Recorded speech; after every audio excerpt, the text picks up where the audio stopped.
Assalamualaikum warahmatullahi wabarakatuh. Pada kesempatan kali ini saya Muhammad Imanuddin bersama dengan Ivani Aula Putri dari kelompok 6. Kami akan menjelaskan tentang keislaman dan keimanan dalam ancaman fitnah pengafiran. Dalam kesempatan kali ini, kami akan bahas keislaman dan keimanan dalam ancaman fitnah pengafiran dalam 4 subbab. Subbab yang pertama yaitu hakikat iman dan Islam, kemudian fenomena fitnah at-takfiri, selanjutnya sebab munculnya fitnah takfir, dan bahaya menuduh kafir kepada seorang muslim. Oke, yang pertama yaitu hakikat iman dan Islam. Iman sendiri berasal dari kata kerja bahasa Arab yaitu amina ya manu amanan yang berarti percaya. Takwa yang berasal dari kata wako artinya memelihara sesuatu. Oleh karena itu, iman menunjukkan sikap batin yang terletak dalam hati, sehingga orang yang percaya atau beriman kepada Allah akan menunjukkan sikap batin yang sesuai dengan ajaran Allah. Walaupun dalam kesehariannya tidak mencerminkan ketaatan atau takwa kepada yang telah dipercayainya, masih disebut beriman. Dalam hadis yang diriwayatkan oleh Ibnu Majah At-Tabrani, iman didefinisikan dengan keyakinan dalam hati, diikrarkan dengan lisan, dan diwujudkan dengan amal perbuatan. Dengan demikian, iman merupakan kesatuan atau keselarasan antara hati, ucapan, dan perbuatan tingkah laku, serta dapat juga dikatakan sebagai pandangan atau sikap hidup. Akidah Islam dalam Al-Quran disebut iman. Iman bukan hanya berarti percaya, melainkan keyakinan yang mendorong seseorang untuk mengucapkan dan melakukan sesuatu sesuai dengan keyakinan yang diyakininya. Oleh karena itu, orang yang mengimani akidah Islam akan melakukan segala sesuatu sesuai dengan aturan hukum Islam. Iman dapat dibentuk saat seseorang masih dalam kandungan.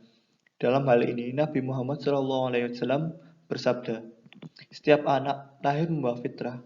Orang tuanya berperan menjadikan anak tersebut menjadi Yahudi, Nasrani, atau Majusi. Oleh karena itu, keimanan seorang anak ditentukan oleh orang tuanya. Tak hanya itu, perilaku orang tua di rumah jugalah menjadikan anak tersebut berperilaku baik ataupun buruk." Proses pembentukan iman diawali dengan proses perkenalan, yaitu mengenal serta mengetahui bagaimana ajaran Allah, karena tidak mungkin seseorang dapat beriman kepada Allah tanpa terlebih dahulu mengenal dan mengetahui ajaran Allah. Setelah mengenal dan mengetahui ajaran Allah, harus dilakukan proses pembiasaan agar dapat melaksanakan ajaran Allah dengan senang, ikhlas, dan benar. Dalam mewujudkan proses terbentuknya iman dalam diri seseorang, biasanya mengikuti prinsip-prinsip sebagai berikut. Yang pertama yaitu prinsip pembinaan berkesinambungan atau berketerusan. Proses ini yaitu proses yang panjang dan terus-menerus dan tidak berkesudahan. Proses ini memungkinkan orang semakin lama semakin mampu bersikap selektif. Implikasinya yaitu diperlukan motivasi sejak kecil dan berlangsung seumur hidup. Oleh karena itu, dalam prinsip ini, kita harus mengarahkan proses motivasi agar dapat membuat tingkah lakunya lebih terarah dan selektif untuk menghadapi nilai-nilai hidup yang patut diterima atau yang seharusnya ditolak. Prinsip yang kedua yaitu prinsip internalisasi dan individualisasi. Pada prinsip ini, iman akan lebih mantap terjelma dalam bentuk tingkah laku tertentu apabila seseorang dapat menghayatinya melalui peristiwa internalisasi, yakni usaha menerima nilai sebagai bagian dari sikap mentalnya, dan individualisasi, yaitu usaha untuk mendapatkan nilai serasi dengan sifat kepribadiannya. Oleh karena itu, dengan merasakan pengalaman tersebut akan terjadi kristalisasi nilai iman dalam diri seseorang.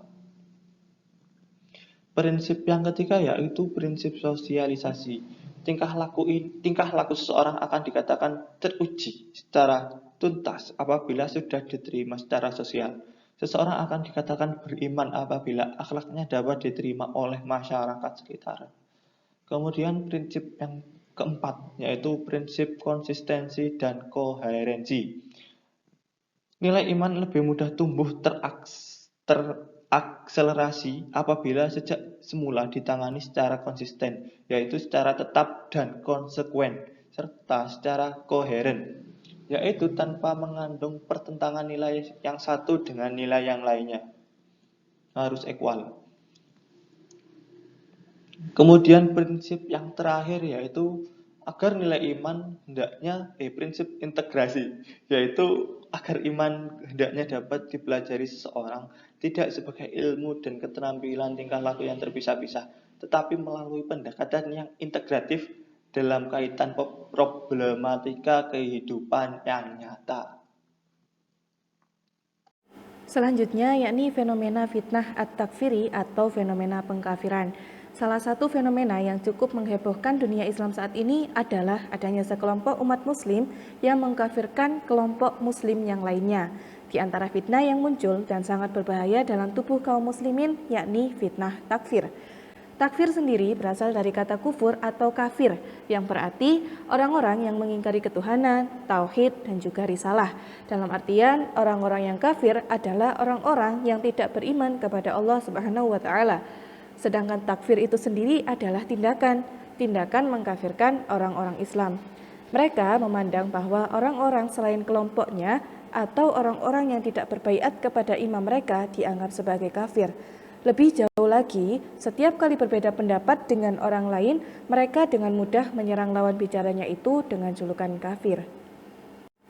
Awal mula munculnya fitnah at-takfiri. Bila ditengok dari sejarahnya, ternyata fitnah bermuda-muda dalam mengkafirkan seorang muslim ini telah lama ada, yakni dengan munculnya kaum Khawarij.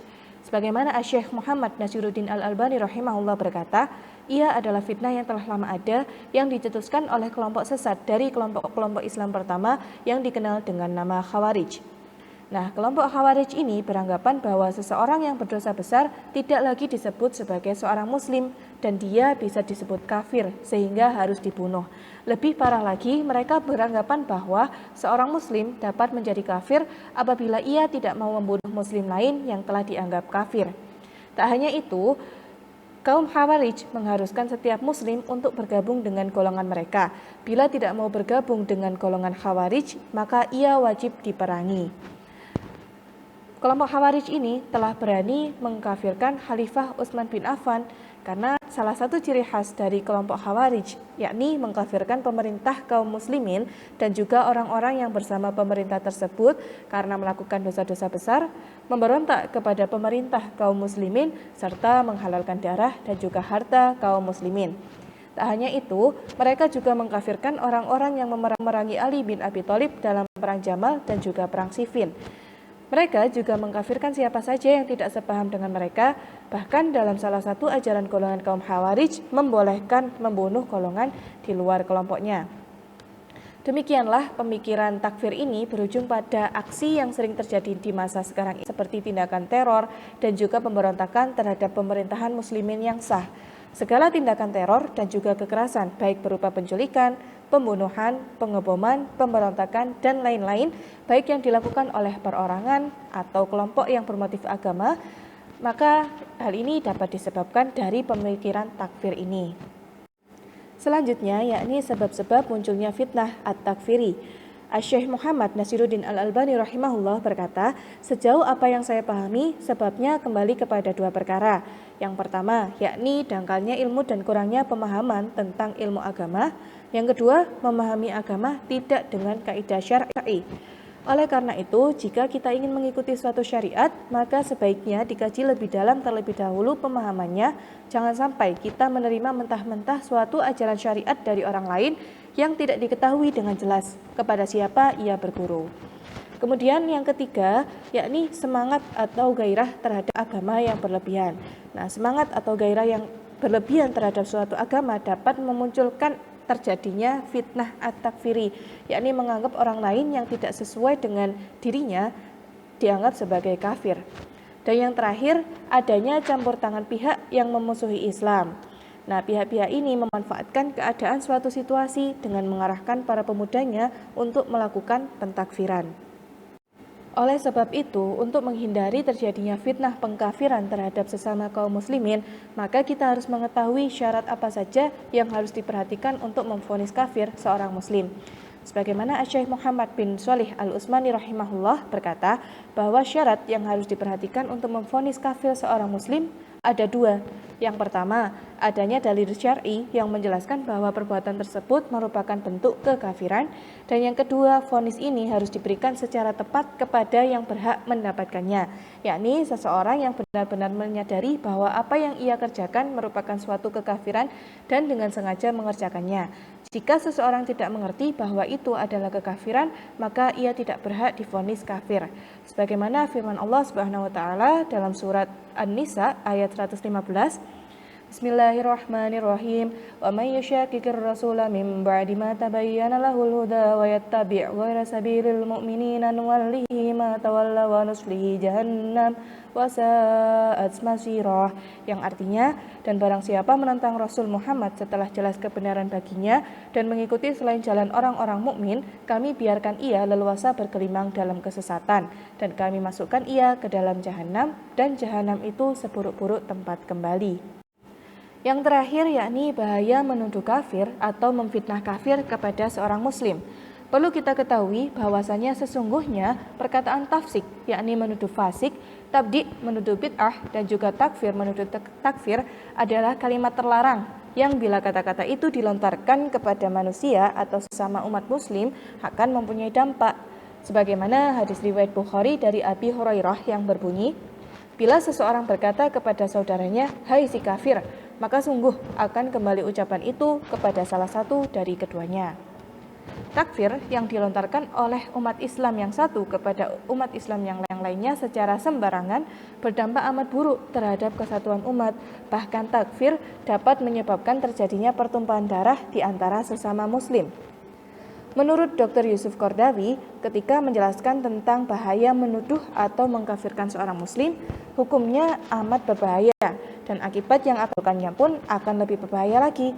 Di antaranya ialah yang pertama, bagi istrinya dilarang berdiam bersama suaminya yang kafir dan mereka harus dipisahkan karena seorang wanita muslimah tidak sah menjadi istri dari seorang kafir. Kemudian yang kedua, bagi anaknya dilarang berada di bawah kekuasaannya karena dikhawatirkan akan mempengaruhi mereka. Anak-anak tersebut adalah amanah dan juga tanggung jawab daripada orang tua. Jika orang tuanya kafir, maka akan menjadi tanggung jawab umat Islam. Yang ketiga, dia akan kehilangan haknya dari kewajiban di masyarakat yang harus diterimanya, seperti ditolong, dilindungi, diberi salam, bahkan dia harus dijauhi sebagai pelajaran. Yang keempat, dia harus dijatuhi hukuman karena telah murtad atau keluar dari Islam. Yang kelima, jika ia meninggal maka tidak perlu diurusi sebagaimana jenazah umat muslim, yakni dimandikan, disolati, dikubur di pemakaman Islam, diwarisi, dan tidak pula dapat mewarisi.